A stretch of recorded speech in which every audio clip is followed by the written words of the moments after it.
اسلام کا جو خارجی نظام عمل ہے، ڈاکٹر انفرادی اعمال ہو، اجتماعی ہو، ویڈیو دیکھنے کے ان سب لیے کی روح ہمارے رواں کیا ہے؟ فیس بک مائنڈز کو سبسکرائب کریں۔ ایمان کا خلاصہ لباب کیا؟ ایمان باللہ،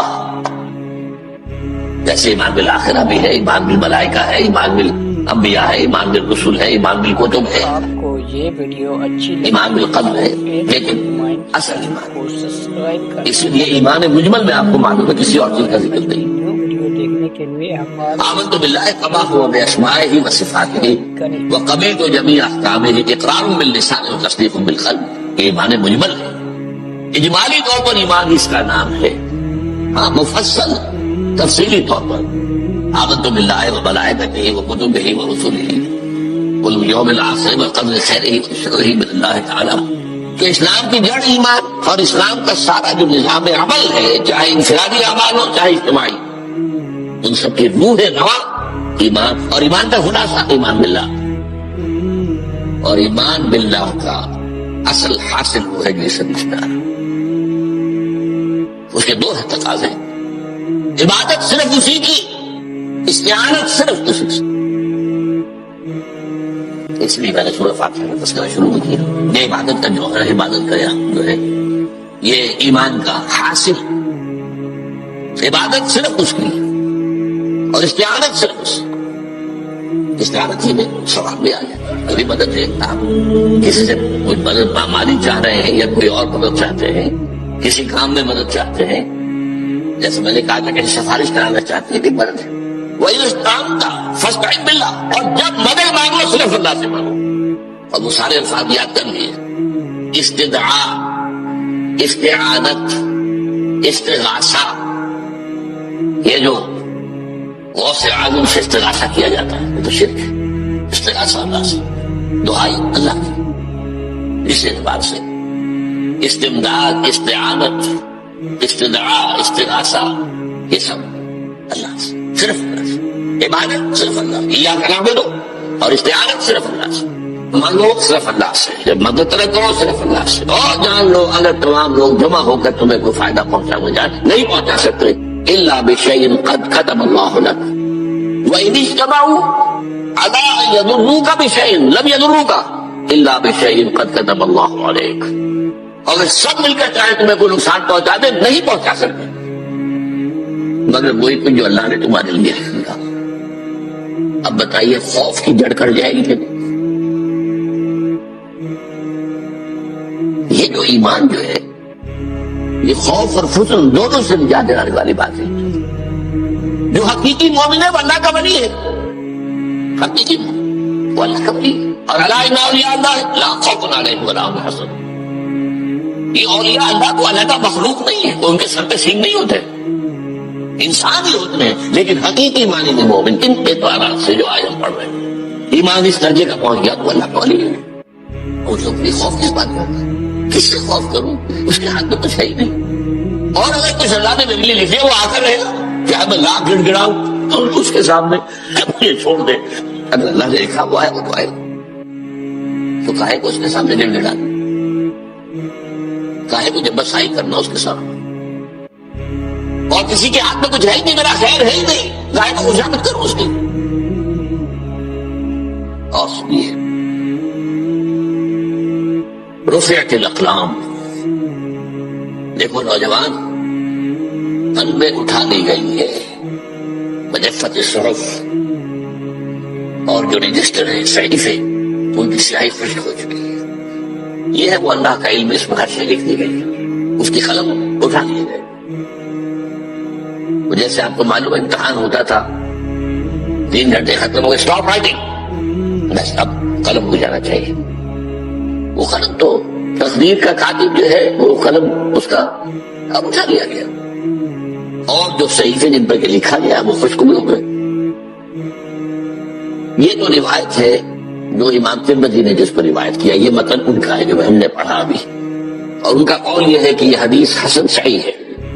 لیکن یہی روایت اور انہی راوی سے عبداللہ ابن عباس سے رضی اللہ تعالیٰ عنہ اور بھی محدثین نے کی ہے۔ اس میں سے ایک اور متن جو ہے وہ یہاں پر امام نووی نے دے دیا ہے، اے فضل اللہ تجدہ امامک، یہ تو پہلا وہ ٹکڑا تھا، وقت جاہد تھا، یہاں امامت ہے، وہاں مطلب ایک ہی ہے، اپنے سامنے پاؤں.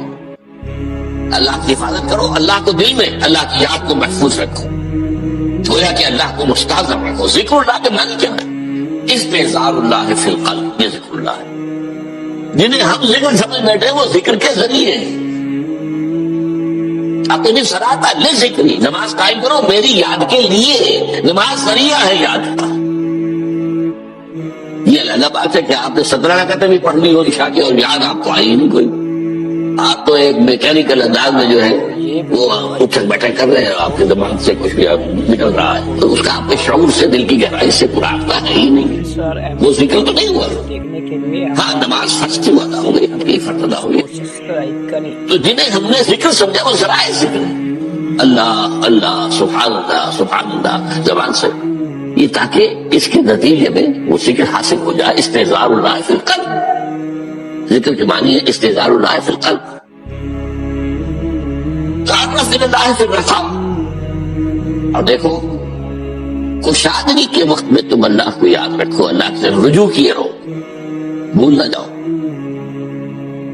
وہ نہ ہو جو کبھی کہا تھا، بہادر شاہ ظفر کے اشعار میں سے بہت دور کا شعر ہے، وہ ہے کشادگی کی حالت میں جب کہ تمہارے لیے کشادگی ہے، اللہ کی طرف رجوع کیے رکھو. یعرف کا فی الشدہ، تو اللہ اپنی توجہ تم پر رکھے گا شدت کے وقت میں کوئی تکلیف ہے، اس تکلیف کو تم پر آسان کر دے گا. تکلیف تو آنی ہے، لکھی ہوئی ہے، وہ تو آئے گی، لیکن یہ کہ اللہ تعالیٰ اس کی شدت کو، ایک ہی چیز ہے جس کو ایک انسان بہت شدت کے ساتھ محسوس کر رہا ہے، دوسرا آدمی اتنا نہیں محسوس کر رہا ہے، احساس کا معاملہ ہوگا. وہ تو اصل میں اگر انسان کی نرز کٹی ہوئی ہے تو احساس ہوگا ہی نہیں، سر سے بھی ہوگا. تو اس اعتبار سے اللہ تعالیٰ تمہارے لیے وہ شدت کی کمی کر دے گا. وَاعْلَمْ أَنَّ مَا أَخْطَأَكَ لَمْ يَكُنْ لِيُصِيبَكَ، اور جان لو جو چیز تم سے چھوٹ گئی ہے، رہ گئی ہے، وہ ہرگز تمہیں ملنے والی نہیں تھی. اب آپ نے کسی ملازمت کے لیے درخواست کی ہے، درخواستیں مانگی گئی ہیں، اپنی سی محنت کر لی، نہیں ملی ملازمت، اب آپ بیٹھے ہوئے افسوس میں، رنج میں، غم میں، فلاں نے یہ کر دیا، فلاں نے یہ کر دیا، وہ فلاں جو ہے بڑی تکڑی سفارش لے آیا تھا، فلاں نے رشوت دے دی. چھوڑو بھی اس کو، وہ تمہارے لیے نہیں تھی. کاہے کو اپنے ذہن کے اندر یہ کھچڑی پکا رہے ہو بیٹھے ہوئے؟ خواہ آپ شاید سوء ظن میں بھی مبتلا ہو رہے ہو، کسی نے نہ رشوت دی اور آپ سمجھتے ہو کہ رشوت دی ہے اس نے. یہ ساری چیزیں، ساری صحیحات، ان کی جڑ کٹ جائے گی. وَاعْلَمْ أَنَّ مَا أَخْطَأَكَ لَمْ يَكُنْ لِيُصِيبَكَ وَمَا أَصَابَكَ، اور جو چیز تم پر آ گئی، لَمْ يَكُنْ لِيُخْطِئَكَ، ہو ہی نہیں سکتا تھا کہ وہ تم پر نہ. یہ کر لیتا تو ہو جاتا، شاید یہ کر لیتا، میں نے ٹیکا پہلے لگوا دیا ہوتا تو یہ بات نہ ہوتی. بھائی وہ جو ہونا تھا وہ ہونا تھا. اب یہ وہ چیز ہے جس سے انسان میں کیفیت پیدا ہوتی، تسلیم و رضا. ہم بھی تسلیم کی خون ڈالیں گے، بے نیازی تیری عادت ہی صحیح. اے اللہ جو تو نے چاہا مجھے قبول ہے. اسی لیے میں نے آپ کو آیت سنائی سورہ تغابن کی، ما اصاب من مصیبت الا باذن اللہ، کوئی مصیبت نہیں آتی مگر اللہ کے اذن سے.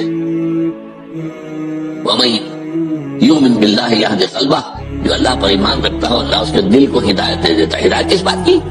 اگر تسلیم اور آپ رضا. کو یہ ویڈیو اچھی لگی ہو تو سر دوستان سلامت کے تو خنجر آزمائی، شبت نصیب دشمن کے شبت ہرائے تیرا. نیو ویڈیو دیکھنے کے لیے ہمارے تیری طرف سے مجھے قبول ہے، کو سبسکرائب اور بظاہر مجھے تکلیف ہو رہی ہے لیکن یقیناً اس میں میرا کوئی خیر ہے.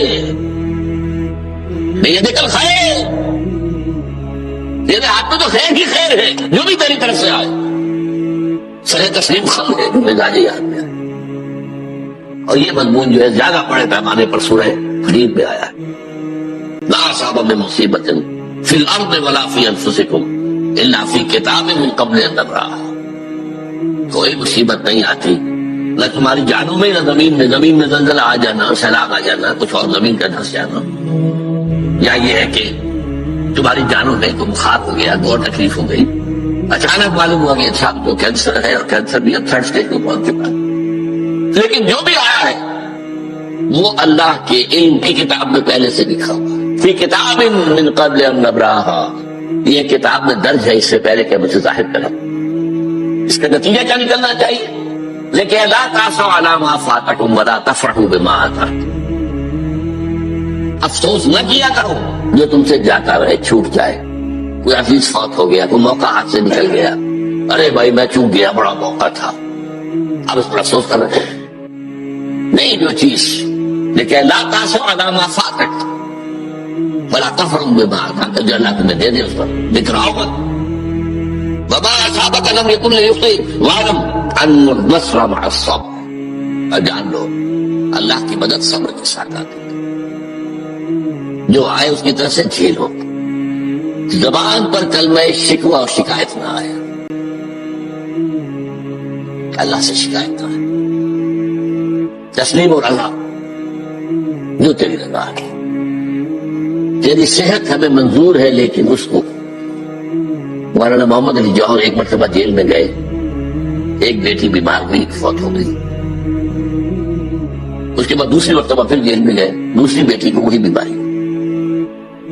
جیل میں اطلاع ملی کہ بیٹی کو یہ بیماری ہو گئی ہے، تو خط لکھا اشعار کی شکل کا آخر شعر یہ ہے: تیری صحت ہمیں منظور ہے لیکن اس کو نہیں منظور تو پھر ہم کو بھی منظور. ہم تو چاہتے ہیں نہ بیٹی کے تو شفا ہو جائے، اسے منظور نہیں تو پھر ہمیں منظور. وَاعْلَمْ أَنَّ النَّصْرَ مَعَ الصَّبْرِ وَأَنَّ الْفَرَجَ مَعَ الْكَرْبِ. فرج فراخی کھل جانا کسی چیز کا یہ ہے کرب کے ساتھ، تکلیف کے ساتھ. تکلیف ہوتی ہے ساتھ، اللہ نے قانون بنایا ہے دنیا کا. اب آپ اندازہ کیجئے بچے کی ولادت میں ماں کو کتنے تکلیف اٹھانی پڑتی ہے. آج کل تو فیشن ہو گیا ہے، سیدھے سیدھے جاؤ آپریشن کراؤ تکلیف سے بچ جاؤ.